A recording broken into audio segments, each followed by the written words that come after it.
Hey, what's up, guys? It's Matt.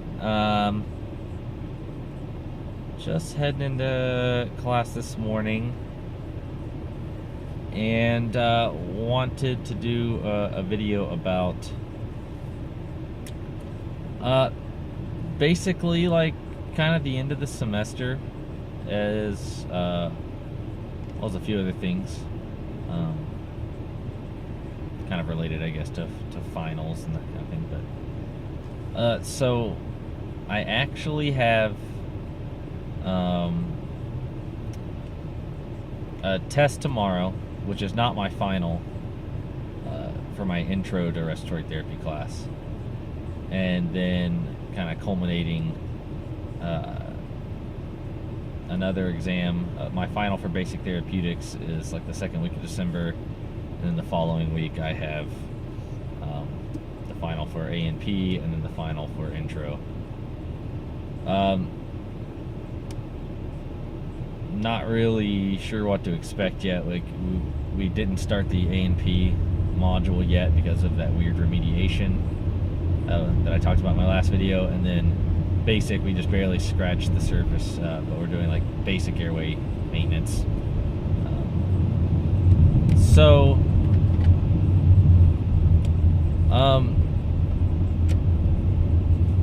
What I do have due today, well, tonight at midnight, technically, is my my research paper, and I've made mention of this thing a couple of times. Basically, we were each assigned someone who made what my professor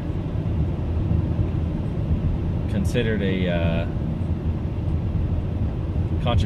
major contribution to medicine, anatomy, the study of like health sciences, I guess, in general. Some of them more specifically to respiratory care than not, but and I managed to get Leonardo da Vinci. And granted, this was like literally he had a bucket with names and we picked them out, so it's pretty random. I got Leonardo da Vinci. Not a really easy one. That you would think like it should be pretty easy to do a paper on Leonardo da Vinci. Not really. Not when you're trying to focus on what are considered his contributions to the health sciences and medicine and anatomy and respiratory health and care. And that's because he doesn't have a whole lot, to be honest with you. He has a collection of journals with incredibly detailed anatomical drawings, like probably some that were far beyond his time, considering didn't have a whole lot in the way of preserving things back then. So considering his dissection skills and stuff, were pretty amazing.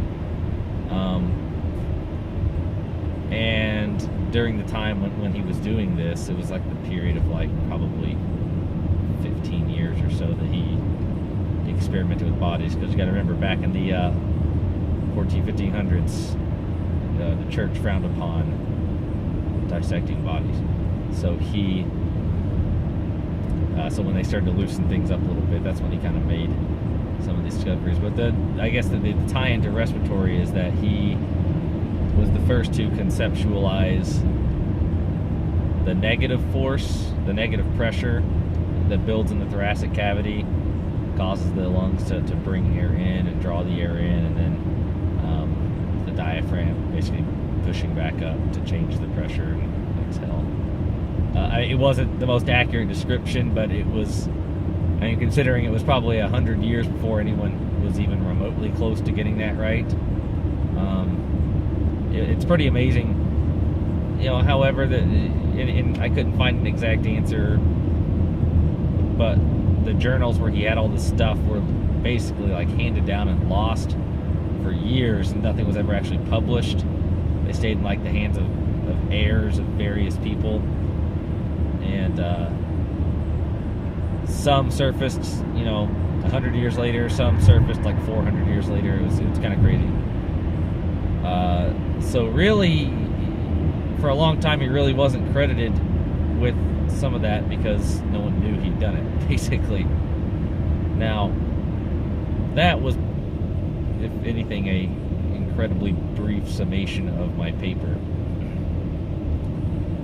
I guess not that brief because this is going to be a little bit of a rant, I guess. I don't like writing papers when I don't get to choose the topic.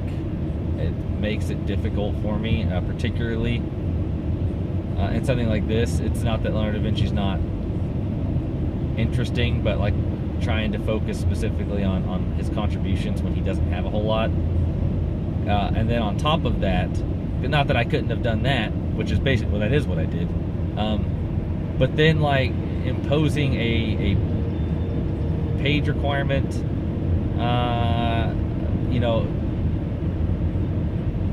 I've always been taught concise writing technique, particularly in the sciences. If you've ever written like a really detailed lab report, you don't ramble on about stuff that doesn't matter. You stick to the facts, what you have. My time spent studying in business, it was definitely it was concise writing. It was like cut the BS, just cut to the chase, basically. Getting to your point and getting it across, and there it is. So when I'm assigned this paper and this topic, and then I'm told it's supposed to be between 5 and 7 pages APA format, 5 and 7 pages of body, to say that, not 5 to 7 pages total, because it's easy. You have enough references. You can have a 2-page bibliography, and you have a title page and an abstract page. Yeah, that's like 4 pages, right? No, it's not. So, anyway, so I really did. I struggled, and that was with having all semester to do it. And that was with me pulling as much BS as I really could and just filler crap out. And I mean, I literally took advantage of the fact that APA, it's like, okay, how do I cite a long quote? And literally would like copy and paste and cite long quotes, trying to fill space, and I still managed to only churn out like a little over 3.5 pages.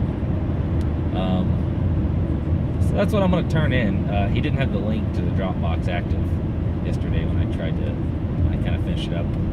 So it's going to give me some time. I want to double check my inline references and my bibliography references, just make sure everything's solid. I don't want to lose stupid points for like having a name or a publisher or something out of order. But I don't know. So I'm not big on papers, basically, is what I'm getting at. And assignments like that, and unfortunately, what I've come to learn over time is that particularly in healthcare, in fields like respiratory therapy, in fields like medicine,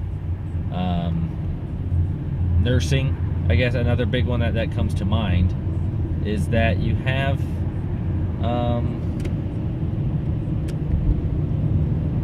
you have people like me. So I'm doing an associate program, right, guys? I'm not doing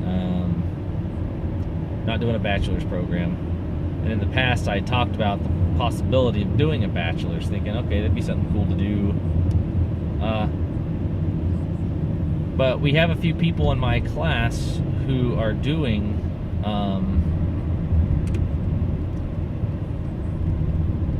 basically what I consider the equivalent to an accelerated Bachelor's of Science in Nursing. They're dual enrolled, so they're taking bachelor's level like courses concurrently with the associate level courses, and and so that's tough. I mean, you're talking anywhere from like 18 to 22 credits total a semester, but they're going to have a bachelor's essentially at the end of 2 years. So I mean, for sure, good on those guys, because that is not easy. That is very difficult. But when I was talking about the curriculum for the bachelor side, what are you doing for the bachelor side of stuff? And they said it's mostly writing papers. Now, the life of me, I can't imagine what content you could be writing at a bachelor's level that's going to make you a better practitioner. And I say the same thing about nursing. It's the same reason my wife hasn't ever had any desire to even do a bachelor's, because it does not make you a better practitioner. It's more like a checkbox of things, I guess. If you have a plan that requires you to have it, then so be it. One of the people in my cohort, for instance, has mentioned in the past that they're interested in physician's assistant school. So obviously a bachelor is going to be the next step towards working towards that. But to get it, because I don't know, and even one of my instructors has like implied, oh yeah, but once you get the bachelor's, that's where you'll really open a lot of doors. And I'm kind of thinking, like, that's not what's been conveyed, at least by, at least most of the people that I've come across. When we spoke with the director of the respiratory therapy department at one of our local hospitals at that conference, we posed a lot of questions, and what do you look for? How do you set yourself apart from anyone else? It's like, if you have 3 positions open and you have 22 new grads, and we're all basically the same, to a point. We're all registered respiratory therapists. What sets us apart? And his answer, we're thinking, does he want to see like student AARC membership and transition to like full member AARC membership? Because the same instructor who's talked up bachelors also talked up AARC a lot. Not that obviously it's a great organization, but maybe he's weighted a little too much. And he said, honestly, he's like, it's how well I mesh with you, how well you mesh with my team. He's like,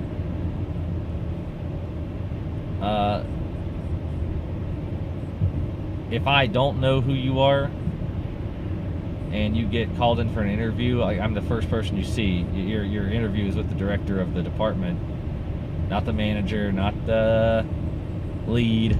You're with the director. And you sit down, and he says, if we can sit down and have a conversation, and I think you'll mesh with the people on my team, like, I'll send you on to the second interview. He's like, 99% of the time, if I send you the second interview, where you panel with a few of the therapists from the department, you're hired. So, he said, basically, if you get the second interview, you're hired at this hospital. If I don't, you won't get a second interview. He said nothing about bachelor's degrees. He said nothing about experience. He had told us about more than one occasion where he had hired, maybe not necessarily a new grad, but someone with only a year or 2 of experience over someone with 20 years of experience because of their personality. Like, if you'll mesh, he's like, you might have tons of experience and every degree on the planet and every certification on the planet, and if you have the personality of a stone, it doesn't matter. He's not going to hire you. So I thought that was pretty cool. But so I don't know. What is your opinion on the bachelor's programs, either the applied science or Bachelor of Science for respiratory care? Are you getting one? If so, why? Is it the job market in your area, or where your desired area to work dictate that? Does it require it, or is it a personal goal? Or do you think it honestly does open more doors, and if so, why? Comment, like, subscribe, guys. As always, thanks for watching. It's almost the end of the semester, so probably a few more videos to come. But thanks everyone for subscribing and sticking around and watching the videos, and I'll talk to you guys soon. Take care. Have a great day.